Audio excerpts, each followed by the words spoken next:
So every year a bird builds a nest in the warehouse and we get to listen to them chirping.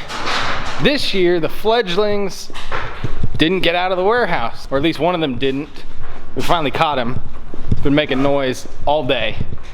So we're gonna put him back up in the nest and hopefully Mama will give him 1 or 2 more days of food.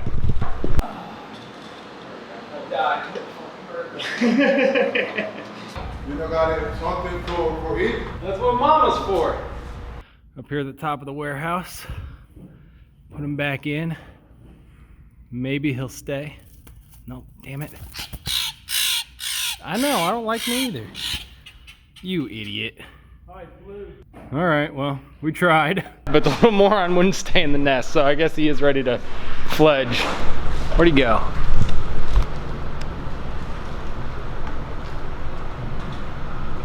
Fly, Forrest, fly. Just having a little bit of fun at the shop, guys. Till next time, thanks for stopping by.